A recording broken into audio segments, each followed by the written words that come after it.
Redefining Customer Service, a training provided by the Rhode Island Community Food Bank for CSFP local distribution agencies, staff, and volunteers. Training goals. First, it is our hope that through this training, we will equip staff and volunteers with the know-how to provide direct services in the spirit of hospitality. Then we hope that you will implement this knowledge into your work. Defining hospitality. What does hospitality mean to you? How does it work with customer service? And why does it matter in your work? I've learned that people will forget what you said, people will forget what you did, but people will never forget how you made them feel. Maya Angelou. Creating a culture of care. What do those words mean? Imagine an environment that embodies a culture of care. What do you picture? How are people treated? And what do you do to support that environment? Using the SERVE model, let's create a culture of care for our participants. S, sincere. Be genuine and authentic. E, empathetic. Demonstrate compassion for other people's thoughts and feelings from their points of view. R, respect. Be respectful by showing that you value others through your actions and not just in your words. V, visible. Make sure your words and gestures are mirrored through your actions. Make sure you follow through and follow up with whatever you say you will do. E, engage. Engage everyone every time. Be sure to treat everyone with equal service while also making an effort to see them as individuals.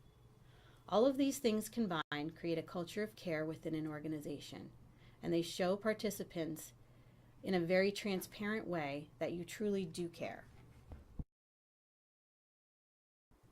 Within a culture of care, we must communicate with care. Hospitality is more than simply doing what is required. It's doing more than just your job description. It's about making people feel welcomed, secure, and comfortable. It's about seeing people as their own individual selves, with their own special stories, experiences, and needs. Why is it important to see people as individuals and not as a group? Through our work, we have an opportunity to contribute to people's lives and stories in a very special and positive way. Think about a personal story that a participant has shared with you. What made you remember that particular story? What made it so special? Everyone has a story, a life history, and we are all much more than we show ourselves to be. Here are 4 very basic principles of good customer service, starting with the greeting. The greeting sets the tone for the rest of the visit, the meeting, or the interaction with the participant. Smile and greet people using their name. If you don't know the person's name, make sure you introduce yourself. Anticipate needs. Do you see someone who uses a cane, needs an extra hand, or can use a translator? Do the best you can to anticipate your participants' needs and then accommodate those needs as best you can. Be present. Put on your listening ears and make sure your body language, responses, and actions all match up to illustrate that you are genuinely listening. And focus on what you can do as opposed to what you can't do. There are lots of things we can do if our mind is set to think that way. A yes mindset allows for room to find opportunities or make accommodations, while a no mindset prohibits creative thinking and puts up barriers. What is your mindset when it comes to serving your participants? The more you understand your participants' perspective and thoughts about their experiences with you and your organization, the better you can serve them.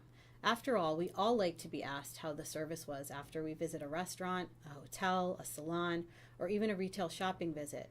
So why shouldn't we be asking the same from our participants? We should treat our participants as if they are paying customers, as if we want their business and we want them to return. So how can we know what their perspective and thoughts are about your organization? You can ask in real time. The next time you interact with a participant or during a box distribution, take a second to ask them how they think things are going.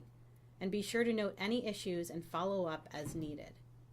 Provide a comment box.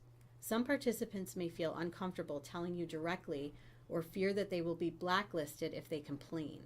Having a comment box allows people to share their thoughts and concerns in a more discreet way. Participants should have the option to ensure their comments are anonymous, but should also be encouraged to share their name and contact number for you to follow up with them directly. And lastly, conduct a survey. Once a year or as needed, ask participants to fill out a simple survey about your program, including what they like about it and how it can be improved from their point of view. Thank you for taking the time to review this brief training. We hope that you found it helpful in your work, and we also thank you for all that you do.